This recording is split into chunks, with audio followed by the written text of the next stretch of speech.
All right, I think we're ready to start celebrating. Thanks, Maria. Maria, are you going to share your screen for this one? Yes.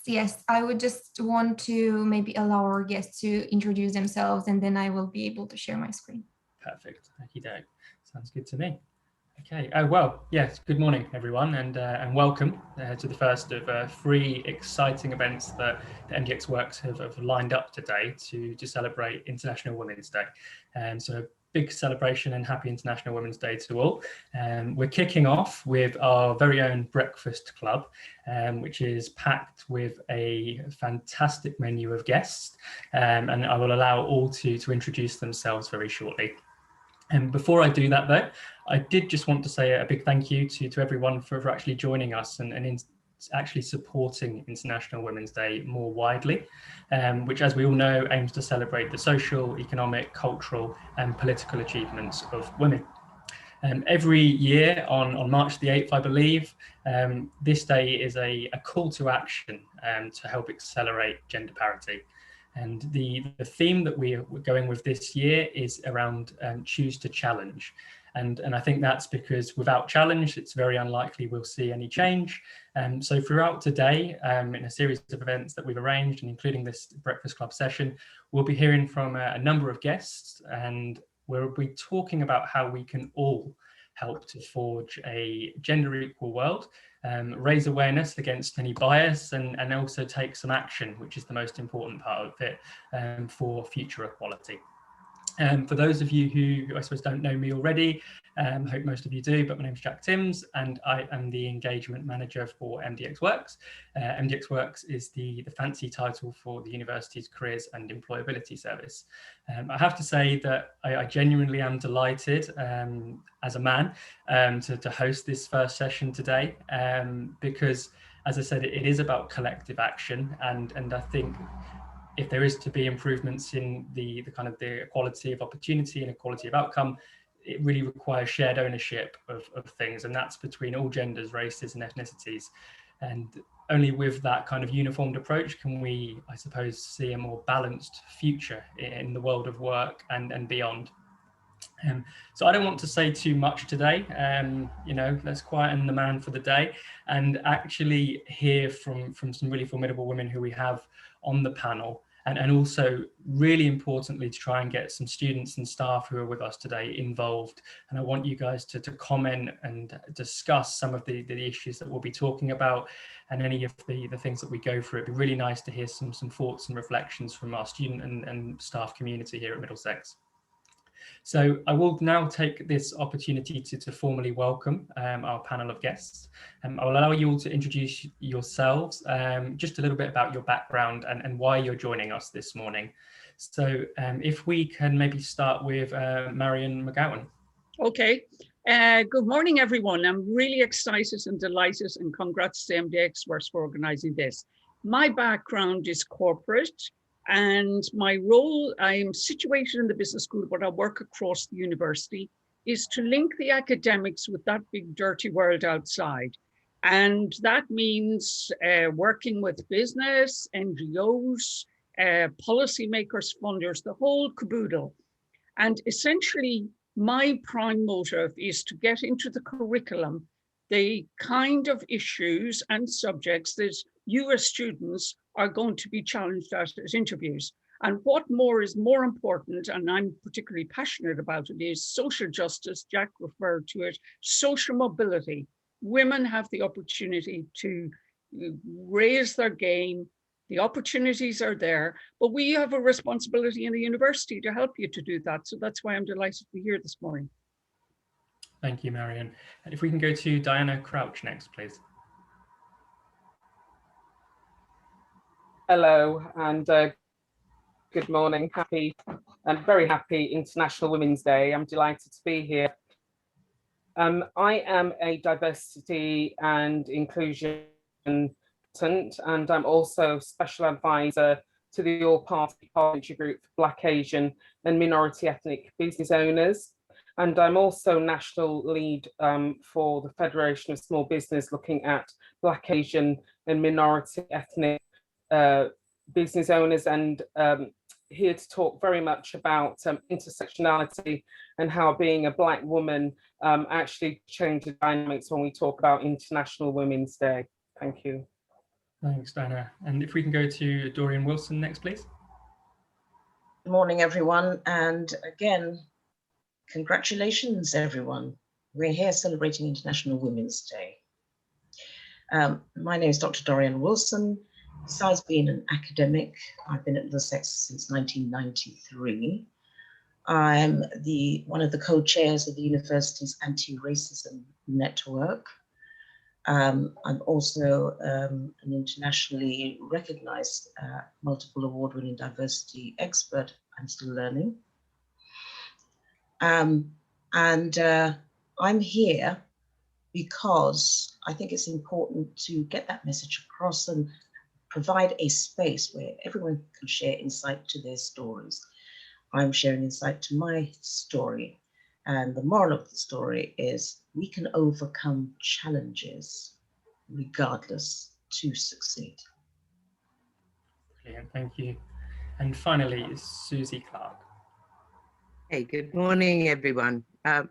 I'm a mature student graduate of Middlesex University. My first degree was in Science and Technology and Society with Education, and I then went on and did a master's in press relations and PR.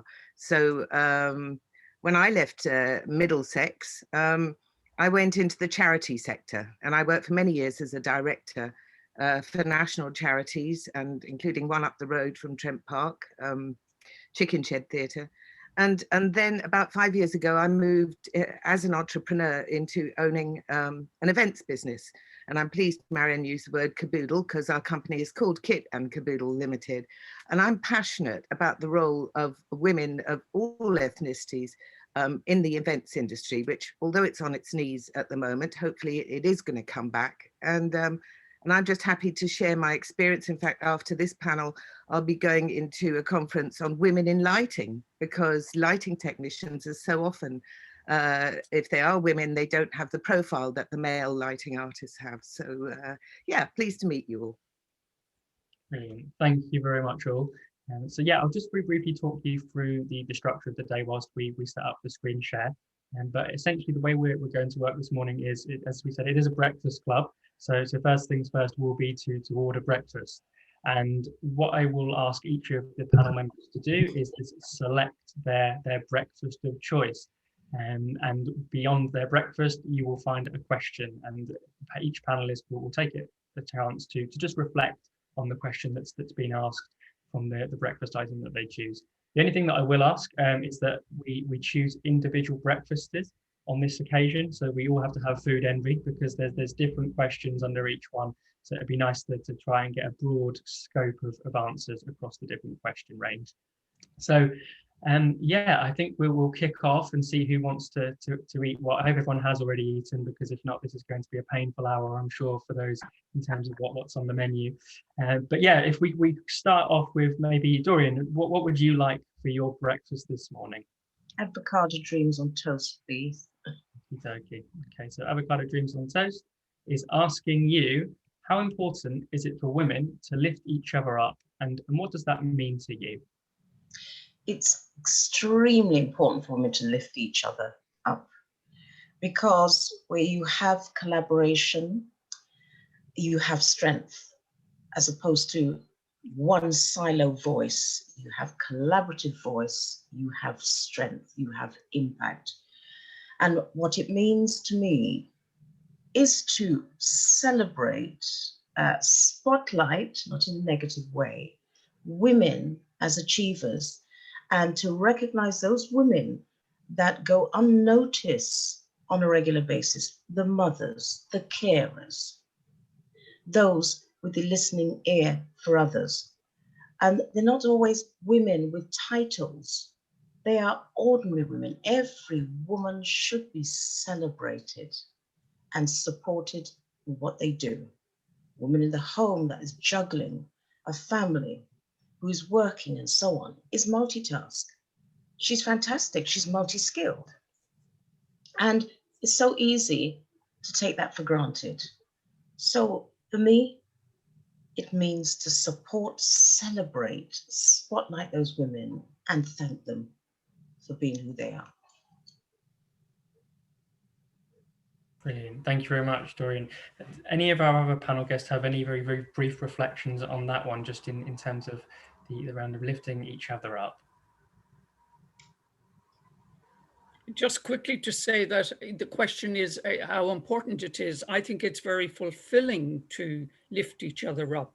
It's a lovely exchange and it enriches all our lives. Thank you, Marion. I do. I have something to say on that as well, and I absolutely agree with Dorian. I've got 3 formidable adult daughters, and to watch them struggling with trying to run companies and do homeschooling over this last year has been really extraordinary, because the bulk of it has fallen on them, even though they're all married. And it made me realize again how important it is, how often women need to reinvent themselves and keep going, and it's not celebrated and it's not acknowledged, they just do it. So yes, I wholeheartedly uphold what Dorian said. Brilliant. Thank you, Susie.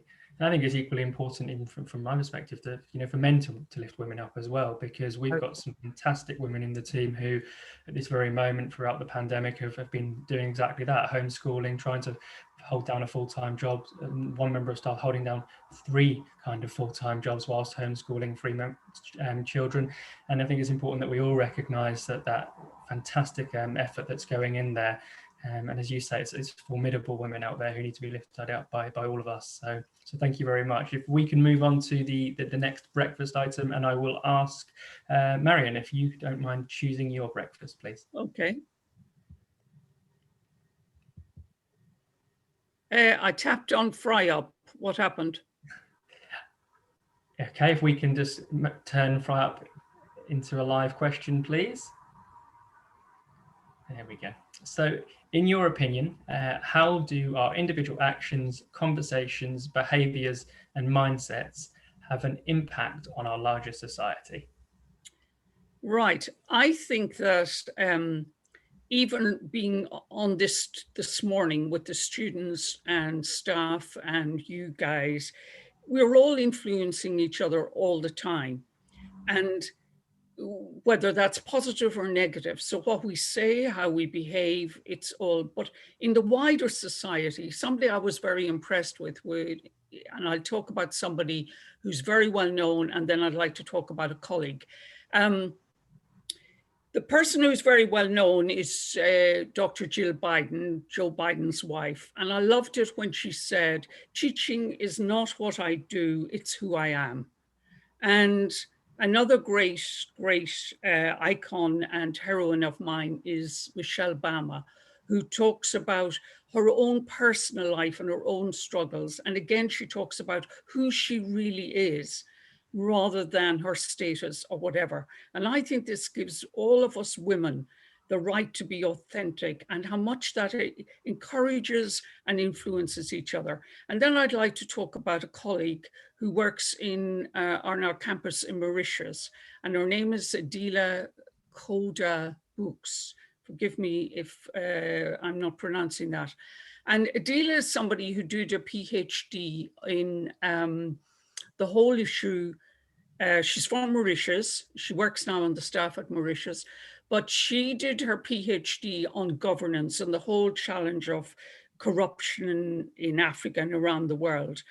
But what I love about Adila is now she's on the staff, but she's also out there in society challenging the corporates. There was a particular oil spill you might have read about. And I think there's such opportunities for us to get out there and use our voice, whether it's about domestic violence at home, the issue of climate change, us not getting our rights in the workplace or whatever. So I'll just leave it there. Thank you, Marion. Okay, Diana, let's see what you would like for your breakfast, please.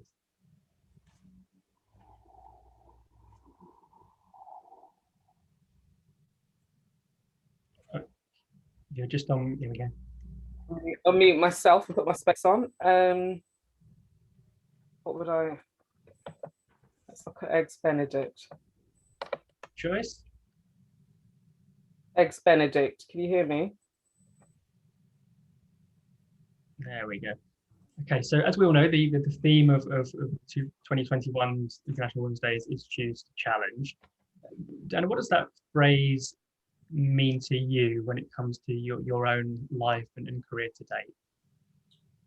Well, I think on the day that Meghan Markle and Prince Harry spoke out about racism at the heart of the British establishment, I think it's really important for me to talk about what it is to be a Black woman and running my career the way that I have and my life experiences. I think it's really important for us to recognise that being a woman is not a one-size-fits-all kind of a phenomenon. You know, I mean, I think there's a tendency for the word woman to be all-encompassing, but of course, we all have very different experiences, and I'd like to challenge that. I would like to challenge the idea that being a woman is a paradigm where you have to be an ethnicity, or you have to be class, or you have to be a certain measure of success. So, for instance, I do a lot of work around entrepreneurship and focus very much on ethnicity and how that impacts the ability of an entrepreneur to be successful. And I was instrumental in the setting up of the all-party parliamentary group for Black, Asian and minority ethnic business owners, because I was a bit offended that very often I would go to business networking events and they would be very sort of organised around white males, and if they were organised around women, the lead speakers were often white women, and I just didn't feel as though there was enough of a reflection of who I am and my experience. And I talked about watching night buses crawling across London with a huddle on the top. Normally sitting at the top, there's a woman and she's huddled and she's wrapped in what looks like a blanket. And it's these older women, you know, they often tend to be from minority communities that go and clean the city. And then you see them again later on in the morning going home again to set the children off to school and so on and so forth. Then you see them again at night. And they are the wheels that oil this economy. Without them, you know, the economy would come to a standstill. You know, they do a lot of work, and we found out during the pandemic that a lot of minorities do very important work, and particularly minority women who work in the NHS. And so that's what I would like to challenge. I would like to challenge, you know, as I said, the idea that woman is one class, one colour, one background, a level of success, a voice, and make it more inclusive. Thank you.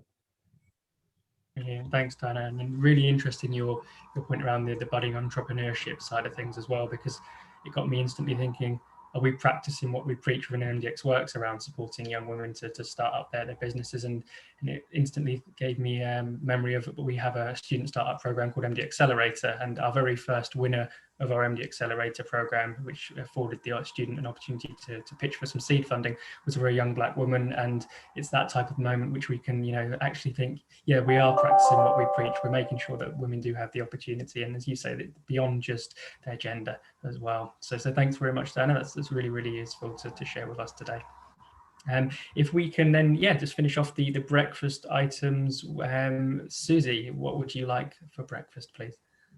I guess what I'd like is what I always have, which is sunrise. Well, it's oatmeal, but it's porridge, but it's going to have to be gluten-free. I'm really sorry. So I don't know if sunrise oatmeal is gluten-free, but if it's not gluten-free, I won't be having it. So I will see what the chefs can do. And whilst we get them to check, let's ask you the question of what's your International Women's Day message? Well, I mean, I guess International Women's Day already has a message, which is choose to challenge. I would actually say dare to challenge. That's my message, because when you choose to challenge, particularly if you challenge the establishment, whether that's in a large corporate or whether that's in a large educational institution, as I found to my cost, when you dare to challenge, it isn't always the best thing for your career, but it's usually the best thing for your soul. And so, but you need to always understand what the outcome might be. And I think for so many years, I was an only child of mixed race. I'm of mixed race, and I was brought up to you know, not to be subservient, but to assent to what the adults who were always older and, you know, smarter than me in their view, to what they told me to do. So I wasn't encouraged to challenge, but I was encouraged to question. And I was never more encouraged to question than when I became a mature student in my 40s and I came to Middlesex University. And the education that I got at Middlesex, as strange as it was, because when I joined it was a polytechnic, actually made me, it fed my curiosity to a point where I learnt to choose to challenge and to dare to challenge. And so that's my message: dare to challenge, but always be sure that you understand what the outcome might be and be prepared to take it on. Thank you very much, Susie. Some really interesting points there, and I hope everyone who's with us has taken on board some of those reflections from the panel with a view to maybe asking some questions and sharing some thoughts and feelings shortly. But if you do have anything that you wanted to touch on in relation to what we've already heard, do pop it into the chat, or if you'd rather actually come on screen and talk to the members of the panel, or even comment on one of these breakfasts yourself, please feel free that you do have that opportunity. I'll take a moment now whilst we move into the next section. But does anybody have anything that they wanted to add to what our fantastic panel have already discussed?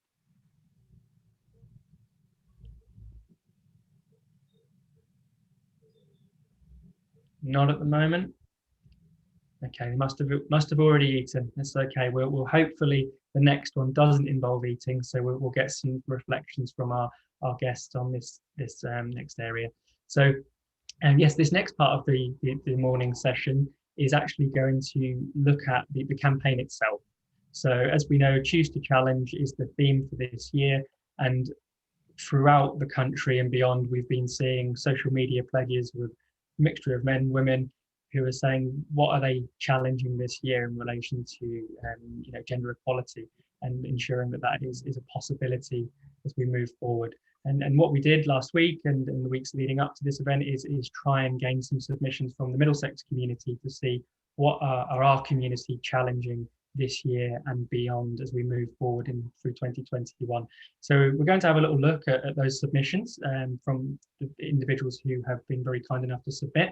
And what maybe we'll do is, as I read them out, anyone in the panel who feels they have a burning desire to comment on that, or if they've got a shared experience or something that they feel like that really resonates with them, just a brief reflection on that would be really fantastic. And similarly, as I said, if anyone who is with us joining as a guest and isn't on the panel, feel free to also join in on this discussion, because this next part of the morning is really about how we can discuss this as a group, as opposed to just laying, you know, Q&A style panel as we've seen many times before. So this is our first one. So I'll read it out for those who are with us. So my father wanted to have a son, but he had a girl instead, one who loves football, is not uncomfortable going alone to the stadium, and who would never skip a fishing trip. So I chose to challenge the stereotypes placed on me from before I was born, and hopefully I will aim to raise my children in a world free of segregation. I mean, there's nothing wrong with a woman who likes football. That's my reflection straight away. But anyone on the panel who feels that they would like to comment on that pledge? It's a very positive one. And certainly where the gender perspective is concerned, it makes evident an approach to inclusion is one that's not governed by just gender as one aspect. We're drawing on the Equality Act 2010, 9 protected characteristics and beyond. Inclusion is about seeing people based on their strengths, their competencies, their passion. That should govern everything else. That should be the overarching, not their color, not their creed, and so on. Not that we shouldn't bear that in mind, because these are facts, these are just some variables. But this is a good one in terms of father's perspective of a son, wanting a son, and it's what lies beneath that. Go ahead, Marion, please. Yeah, I'm very moved by this one. I grew up in a family with 6 brothers and 1 sister, small Irish family, as you know. Basically, my father saw very early on I could be stereotyped and I'd be the one doing the cooking, the washing, the cleaning, the whatever. And he did the very opposite. He challenged my brothers to do all of that. And they, of course, would say I was spoiled. So my message is, and this is lovely to have Jack and Alan and other men on the call, because men have a responsibility how they treat their daughters and how they, you know, how they demonstrate to their daughters that they're not just going to be stereotyped into traditional roles, and to empower them. And in fact, my father was very interested in politics, and he encouraged me just as much as the boys to get involved in all sorts of community stuff, which has made me the woman I am today and influenced lots of decisions I took along the way. So this message from me is, I'm very moved. Congrats what you say, well done. But I also say, this is a real call to men, and particularly to parents, to fathers, about, you know, breaking the mold and doing it differently for the daughters. Thank you, Marion. And I think there's some real agreement in from our guests here around the fact that, yeah, absolutely. I mean, Gemma's just pointed out that those kind of gender norms, they start in the home. So it's really important that, you know, fathers and the family more widely providing the right level of opportunity for their sons and daughters. Does anyone else in our audience today have any reflections on this one? I mean, as Marion rightfully pointed out, it's a really positive start to the pledges, which is great. So is that all for this one, and we move on? Susie? Yeah, absolutely. Please Just a very quick one, Jack, and that is that stereotypes are so dangerous. And I absolutely love this pledge. I think it's fantastic. But in the long list of sort of labels that we give people, you know, that were mentioned earlier on in this stream, the one that seems to miss out a lot is aging. And as my hair went silver, I found that people treated me differently. And I would just like to say that as a mature student at Middlesex, the other students never treated me differently. I was just one of them, and it was extremely inclusive. At Chicken Shed Theatre, it was extremely inclusive. But as I've grown older and gone silver, I find that often I'm excluded from things. I'm excluded from accelerator programs. I'm excluded from competitions. When I say I've taken up art this year in lockdown, people are like, whoa, it's a bit late to do that. It's never too late. Not for women, not for men, and whatever your age, if you've been labeled, if you've been stereotyped, throw it off and do what you feel is really true to you. Brilliant. Thank you, Susie. That's really powerful. Maria, if we don't mind moving on to the next pledge, please. Okay, so next up we have, for International Women's Day, I choose to challenge the way women are treated as victims. When a woman is a victim, she has to prove that she is the victim, and this is something that we shouldn't have to do. Women are judged unfairly, especially women of colour, and it's time that this changes. Okay, so we've gone from quite a positive start to a really powerful, almost I suppose a more negative emotion here, which I think is important. So any one of our panel list would like to comment on this? Dorian, yes, please. It's so easy to be governed by cultural socialization, where in different societies, women are marginalized, and that's an expectation. And so when a woman points out that she is a victim, in extremes, it could be perceived that she's just moaning. Yep. Shut up, put up. Now, we move forward because there's also the generational perspective where a lot of women in the past would put up with, for example, being in abusive relationships and so on because they weren't encouraged to be independent. A lot of them worked part-time. They didn't pursue careers not because they didn't want to, but society in general perceived women as being your place is in the home, raising the family, ensuring that the meals are hot when the man comes home as the breadwinner. We've moved away from that now. We are looking at a more openly aware societies who realize that women's roles are very, very important.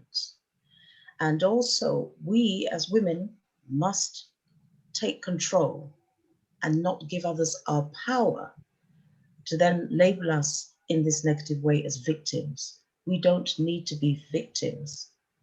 And if we are treated in that manner, the issue is not us, it's the other. And it is about taking control and putting our feet down, stamping and saying, no, no more. We are worthy. Thank you, Dorian. Any of our other panelists or wider guests have any reflections on Dorian's points or the pledge itself? Hi, Jack. I just wanted to say it's quite interesting this one's come up. I think especially this morning, everyone waking up with the interview yesterday between Meghan Markle, Prince Harry and Oprah Winfrey came out.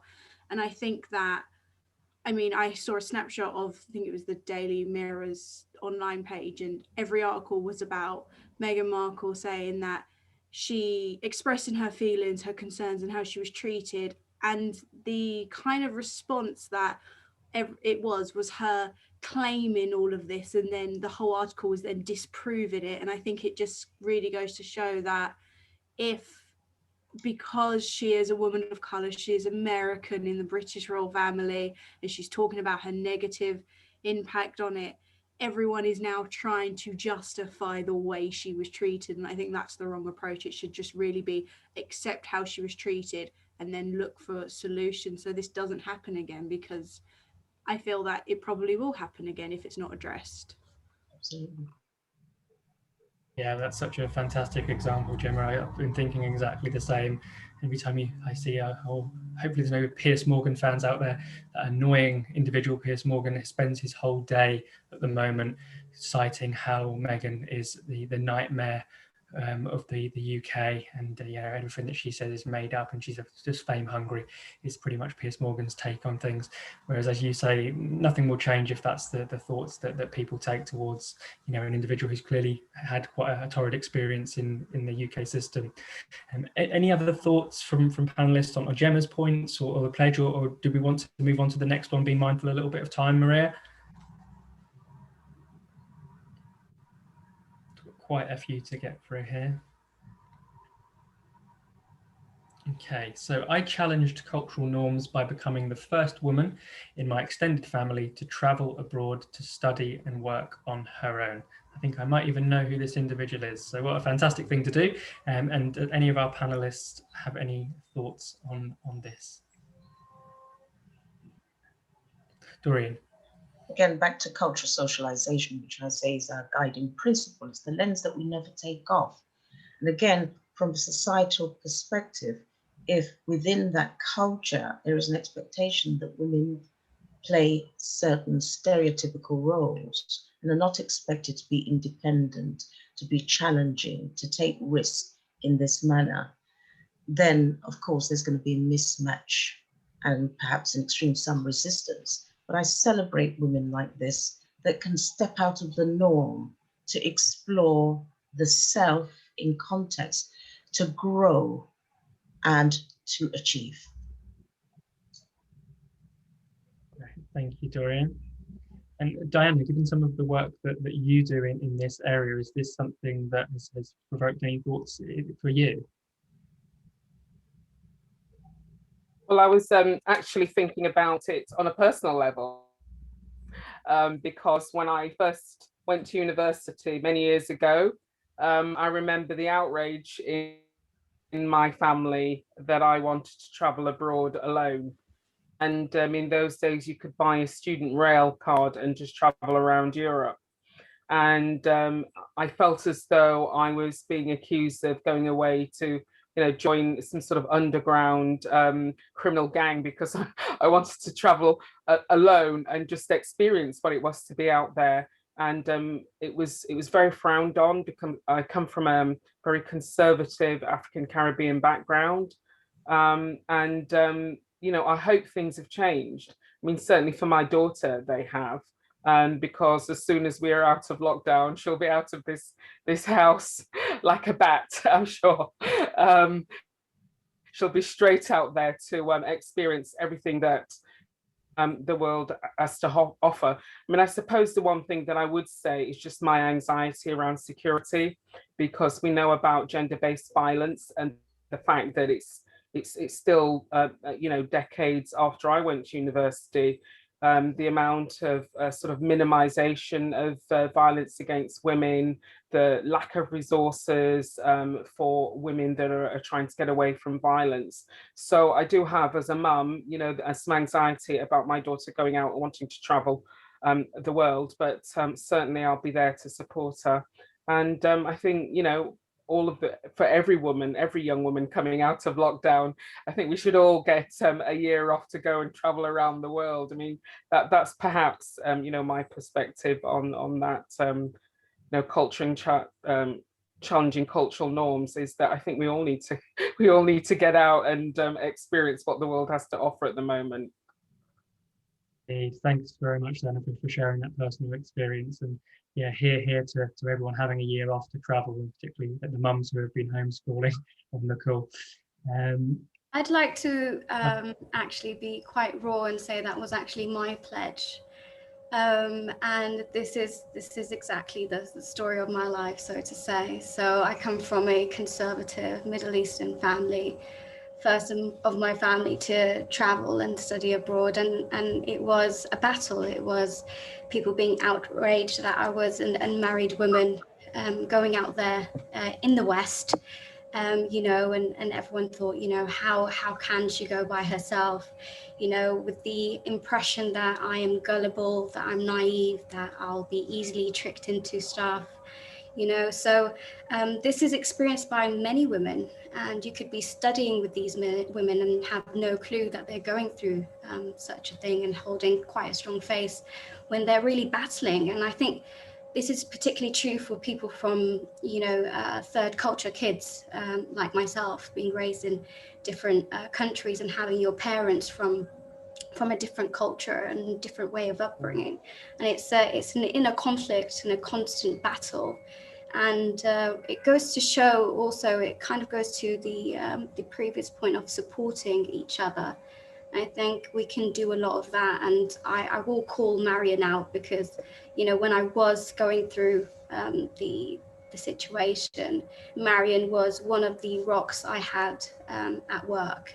She was the woman I could go to just, pour my heart out and have her listen and give me the strength to get up and continue and choose to live my life how I wanted to. So thank you so much, Marion, for that. But yeah, I think this is definitely something that we should speak a little bit more about and acknowledge, because there are a lot of students that are going through this, and many other people and staff members alike. So this is a conversation that we should have, and it's not about putting other cultures down, but really respecting upbringings and respecting different cultures, but also choosing to challenge societal norms, and choosing, the life that you want for yourself, and not having to explain why, really. So yeah, that's my intake on it. Yeah, well, thanks, Dina, really, firstly for sharing this and adding to your own personal story, and secondly, a huge thank you from me, from MDX Works, because without you, I suppose, choosing to challenge, we wouldn't have benefited from the fantastic work that you do within our service. I mean, I shouldn't necessarily embarrass you, but pointing out this type of session that we're running here this morning, and the really fantastic idea for the Breakfast Club and choosing menu items is so unique. I've not seen anything like that before, and that came from Dina's mind. So without her choosing to challenge, we would have not seen such creativity. That might have been stifled. We might have had a really boring PowerPoint from me. So thank you, Dina, for choosing to challenge and for sharing on that one. Maria, if we don't mind popping over to the next one, please. Okay, so I pledge to keep reading, researching, and educating myself about the trailblazing women who have refused to conform to gender stereotypes and expectations, leading the way for us all. Okay, any of our audience have any burning thoughts on this one? Dorian? Yes. So please. true, so true. Again, going back to the spotlighting women who have made a positive contribution, who are achievers in their own right, whatever they do, whether it's the cleaner, etc., etc. Absolutely crucial. Who came to mind was Audre Lorde, the feminist, who was also a lesbian author, but she celebrated and welcomed. She had an open heart for everyone, regardless of their manifestation. And it's so important to do that. And for a woman who drives that approach to including others and understanding from multiple perspectives, when we look at the intersectionality, as Diane raised, women come in all forms, all shapes, you name it. They have great understanding. And to then be able to impart that knowledge based on their own experience is a golden nugget, to say the very least. Okay, thank you, Dorian. Can I just come in there, Jack? I took out for today a little few lines from Amanda Gorman, who spoke her poetry on the day of Biden's inauguration, when she said, "Where a skinny Black girl descended from slaves and raised by a single mother can dream of becoming president only to find herself reciting for one." And you know, this I felt for days afterwards, I lived out of that. So I just like to say that it's not always just on the big things and, you know, like the big moment when we have that big conflict with our families about travel. Every day in the small things, I think we need to challenge ourselves. And I'm so proud, but I'd also like to refer to something Dina said. I think there's far more potential unlocked, or there's unlocked potential among our wonderful young students from Black and Asian minority groups in the university. We could hear far more from you about what your challenges are, because you're the ones who are trailblazing. I like the word trailblazing, but you know, it's got to be encouraged. I have had great mentors in my life, and we all need mentors. And you young women who are our future and have great stories to tell and massive potential, we need to find forums to get you talking to each other, to get you saying, what's the next step? And it needn't be huge. It needn't be that you have to write your memoir. It could be very simple conversation that you need to have with your parents and how to negotiate and navigate through that. And you know, I'm really committed to supporting the university in any way we can. And I'd love to, I'm looking forward very soon to hearing the voice from students telling us what we should be doing. Yeah, such a fantastic point, Marion. And I think I'll open that to any brave students on the call who, you know, is there anything that you wanted to come back on in relation to sharing, as Marion just asked? Is there anything that you feel as a university that we could be doing more of to support you as young women? Because as we said at the start, unless we challenge what's the existing status quo, we can't change anything.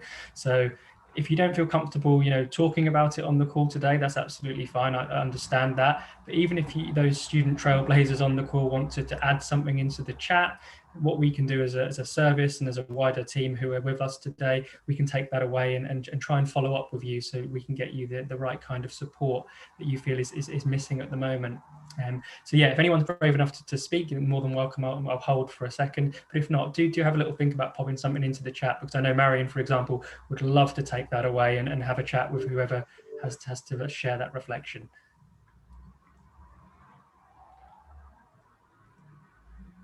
Okay, in the meantime, Maria, if we don't mind just popping over to the next pledge, we'll do this next couple, and then we'll finish off with just a little chance for Susie to talk about her book. Okay, so I find inequality to be primarily existent in the workplace. I chose to challenge such discrimination by signing petitions to encourage companies to reduce the gender gap and continue to support organisations with a diverse workforce.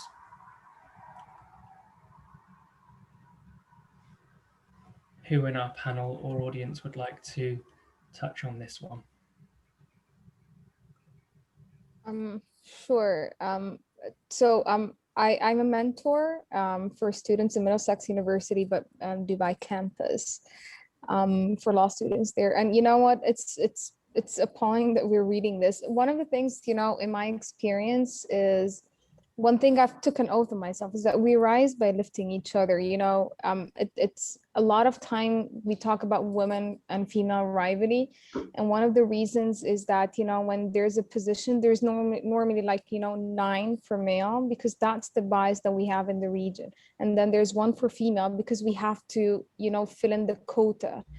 And it should not be the quota. We should, you know, be all competing to the same positions as long as we're qualified. So one of the things I've been doing is that within my network, whether it's inside job or outside job, you know, referring candidates, bringing more women into the workforce, referring them, you know, recommending them, sponsoring them. I think sponsorship is one of the things that is lacking throughout, you know, the legal industry. Mentoring is the same thing.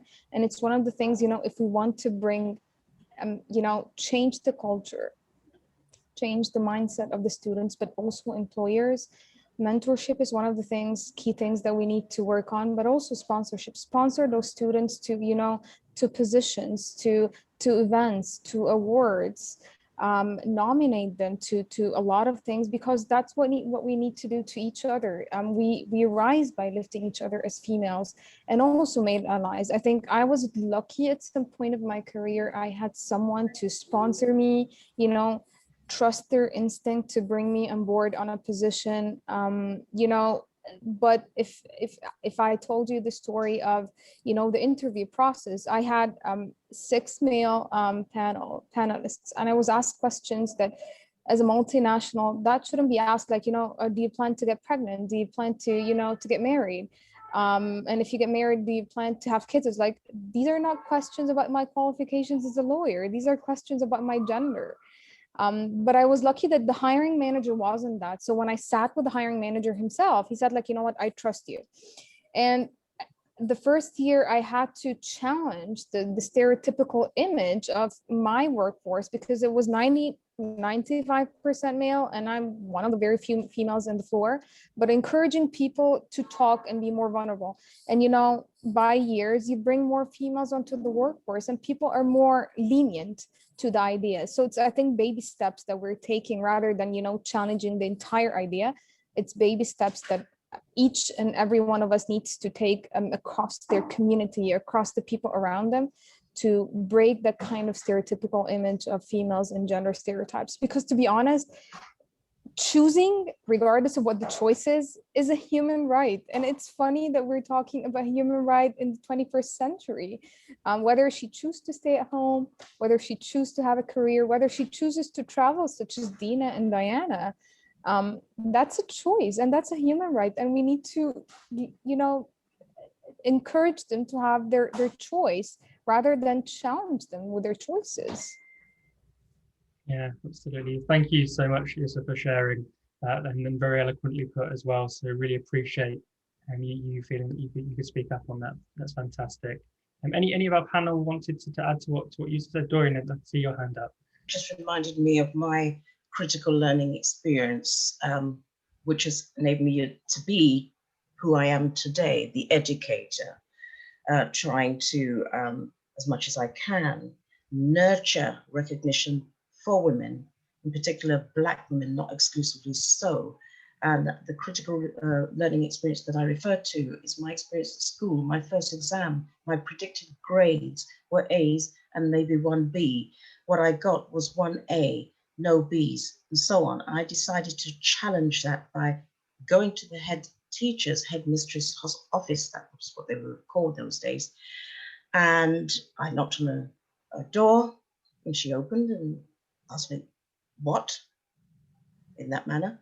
And I decided to ask her why I didn't achieve my predicted grades, because I was on course with those grades. She looked at her watch and she said, "Come back at 3 o'clock." I did. When I went back in the office, all girls school this was, and there were very few like me, black female pupils, ex-grammar school. And in her office were two of my fellow pupils, or like me, black female.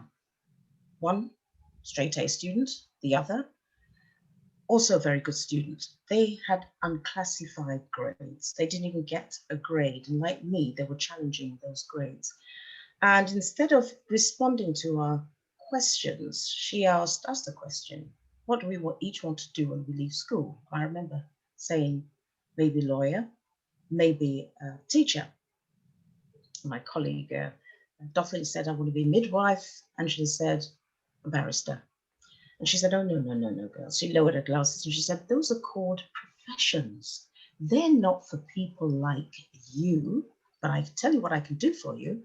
I can give you each a reference for the local tomato factory that's opening up in the high street.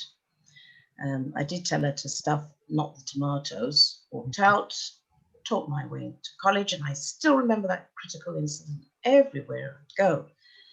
I kept reminding myself, tomato factory, no. And I became the educator that she thought I would never be. Same here. I had the same experience, and that's why when I mentor students, I tell them that that's your choice. You know, when I studied law school, I was one of my top students, but I was normally a lot of times being rejected for my gender or my, you know, for coming from a different background than my other peers, which, to be honest, I didn't. As much as it's frustrating, I would say like this is not the environment I want to be into. If that law firm is judging people on gender, so I would rather not be there. But you know what? I am becoming the person they all thought and they all judged that I will never be. And you know, they told me like, you know, you're a woman, you'll probably go to, you know, stay at home, or you know, you'll not achieve the same profit or you know, billing hours as other associates. But now I'm an award-winning lawyer just because, you know, proving them wrong, lucky me, that no, it's not the case. It's who I am rather than, you know, what you judged me with. And I so fully relate to that. And that's when you mentor students, you tell them that's your choice. Don't let anyone tell you what you need to do. You choose what you need to do. Absolutely. Hey, Dorian, Yosa, thank you for sharing really personal experiences as well. I think it's the personal stuff which is really resonating with me today, because I only wish in a way there were more men on the call, because it's a chance to hear these experiences that all of the women who are with us have gone through. Is the only way I suppose that change can happen if people in certain positions actually hear these stories and actually make the changes happen. So thank you for sharing. I am slightly mindful of the time, so I wanted to offer an opportunity for Susie to share a personal experience of her own, because I do believe, Susie, that you have written a book, and the very intriguingly titled Butterflies and Baked Beans, I believe. So Susie, if you wouldn't mind just taking the floor for a few minutes, just to talk a little bit about the book, as an MDX alumna, to talk about what inspired you to put this one together. And then if anyone has any questions, we'd love to ask you a little bit about it. And I'm reliably informed as well that there's a few copies of the book that you've very kindly donated. So there's signed copies available for people. Thank you very much, Jack. I mean, I'm not going to take very long, because I wrote, this was my first book. I wrote it last year, and I wanted to explore the whole idea of women having to reinvent themselves throughout their lives, you know, from being a daughter to being a lover, to being a mother, to being a grandmother in my case, and the middle of it all, trying to develop a professional career and then losing it to become a carer for your 90-year-old father who has dementia. And you know, each time you sort of get to the crest of the wave, something else will pull you down, and it's not always your fault. But if you retain a sense of humor, it's extraordinary how serendipitous life can be, and one thing can lead to another, even though you don't expect it at the time. Which is why people always say to me, "Do you have a 5-year plan?" No, I don't. I'm getting through life one way or another. So it's a very funny book, hopefully. I used to write humor for the Times Ed and the Times Higher. So I think humor is one way to get people to maybe think about more serious issues rather than ramming it down their throat. And yes, it's about a character called Suki, who is one of those people who always sees the donut and never sees the hole until she falls into it. And I guess Suki is very much based on me. And I hope people enjoy reading the book. My second book I'm working on at the moment is called Honeybees and Heartburn. And that is also going to be a humorous book, but it has a slightly a very serious underpinning to it, in that I lost my partner to esophageal cancer 18 months ago, and I didn't even know how to spell esophagus at the time, never mind knowing what esophageal cancer was. And so one of the reasons that I'm writing the second book is just to flag it up, so that through humor you can still learn quite important lessons. And I certainly learnt a lot in those last 18 months. And I would just like to say, in sort of honouring Diana Crouch, because Diana and I worked together at Middlesex, and that's where we met. And we have a lifelong friendship as a result, and we have supported one another through thick and thin. And those are the kind of friendships that women can offer other women. I was also really interested to listen to what Dina Hawil said, because I was head of special projects at the Bahrain National Oil Company for a number of years, and I was in charge of the internship project there. And one of the things I came across was that, you know, the women that came out of the Gulf Technical College, it was assumed they'd become secretaries. And I said, well, some of them have got engineering diplomas. Why can't they become petroleum engineers? And it was explained to me very kindly that because they weren't allowed to wear trousers, they would be in danger when they went into the refinery. And so there were cultural things that you know, we had to face up to. And I'm very proud to say that we did actually get some female engineers onto the internship program, although they weren't allowed to go to Austin in Texas. They were only allowed to go to Al-Khobar. So my whole life has been about living overseas, being brought up in Africa and then the Middle East, and then I taught in Sumatra. And all of that goes into a series of short stories, Butterflies and Baked Beans. I hope whoever puts their name up for a copy gets a copy, and I'd love feedback, as it's my first book and I know I've got a very long way to go. So thank you very much. Wonderful. Thank you, Susie. And then I'm sure there'll be a couple of questions to just very quickly ask you on the book itself. But just before I do, Maria, Dina, how can students and people get their hands on a copy of this?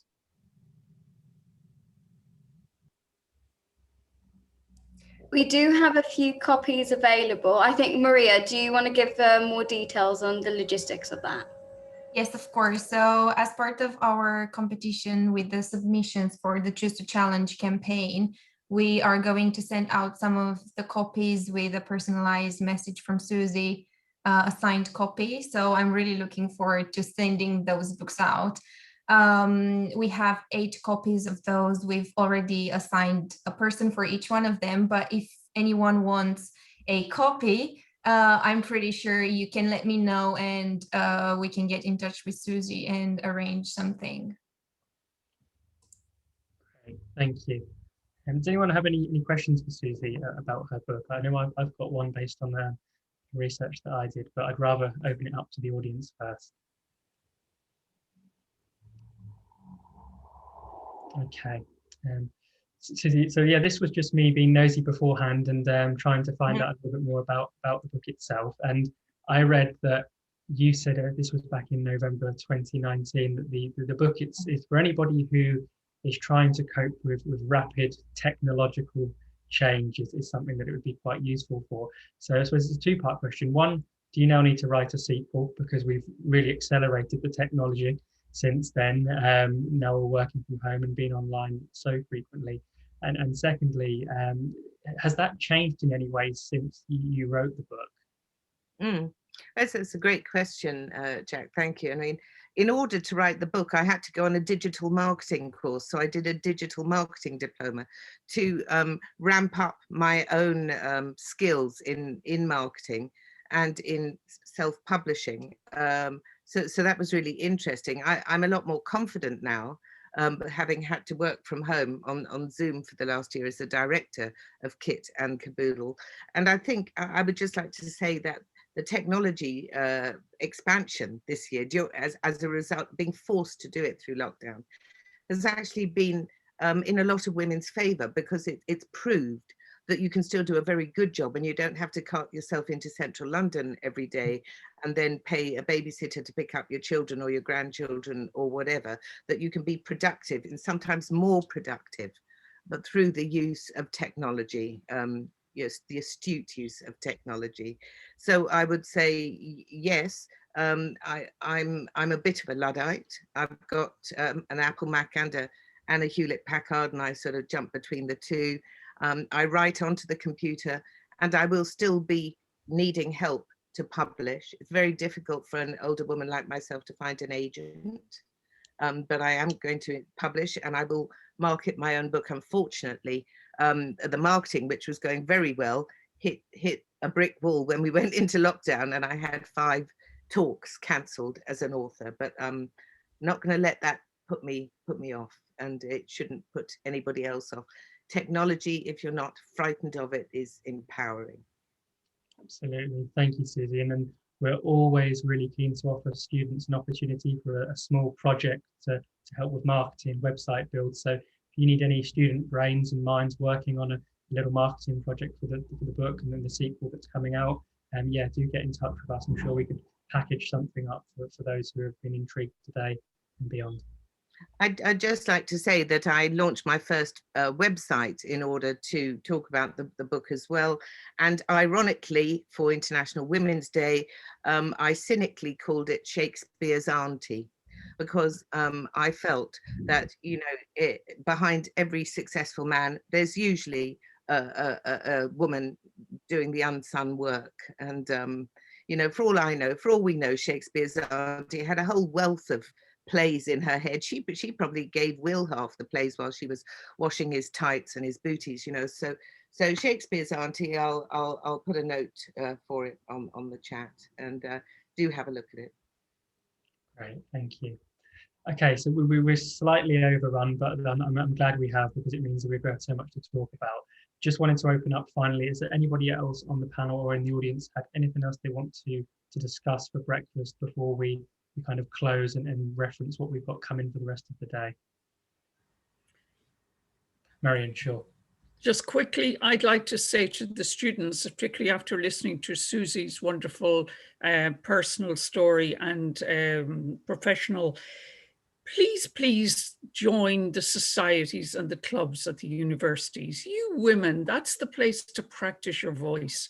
You know, whether it's creative writing, anything, to just get yourself an opportunity to start testing out your ideas before you go into the challenging conversations that you can share among yourselves on panels and whatever. And many of us, and Dina and I will help you and others on the panel to find speakers that will help, or facilitators or whatever. But use this 3 years or 4 or however long or short you're going to be around the university, as has been described, to, you know, it's your micro society. It's your chance to explore, to experiment. If, you know, I would use every second of it. The juices are all there. So thank you, everybody. Thank you, Marion. Dana, any final reflections?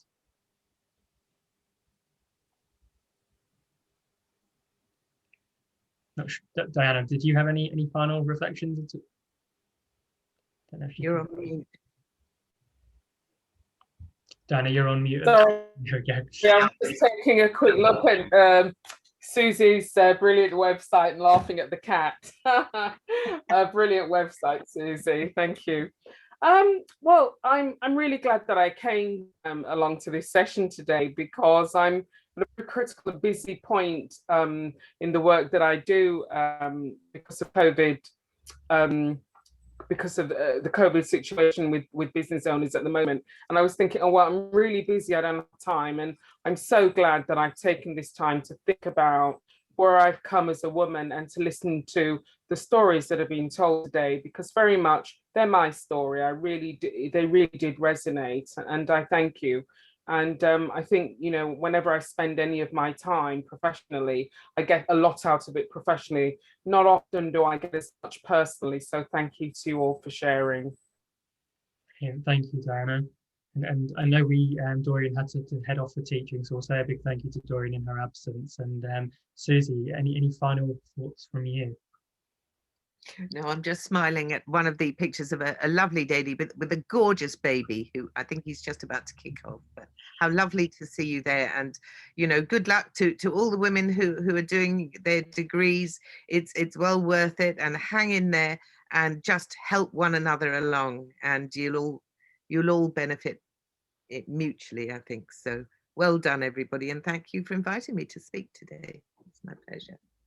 Thank you. Yeah, on behalf of MDX Works and Dina and Maria and colleagues who helped pull this session together, a huge thank you to all of our panelists for being so open and honest and sharing such personal experiences, because it's really, really enlightening for me, and I'm sure everyone else on the call itself.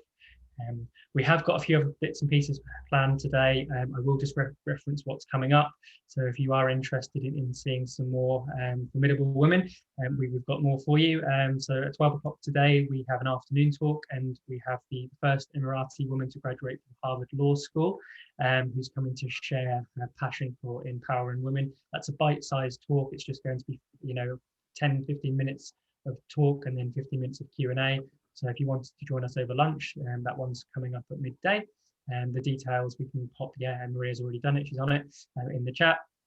And then this afternoon, we've got an MDX SU student group led panel where we'll be hearing from all the liberation groups to discuss cliche topics, I believe is the order of the day for this afternoon. So what a fantastic start to International Women's Day. I've really, really enjoyed myself, and I'm glad we overran for that reason. Big thank you to everyone who joined and who shared and who listened, and hopefully we'll get to see all the panel again at some point further down the line, and and certainly see some more students as well. So have a fantastic day, and hope we can see you on some of the sessions this afternoon. Thank you very much, everyone. Thank you, Jack, for hosting, and have a lovely day, everyone. Thank you. Thank you. Take care.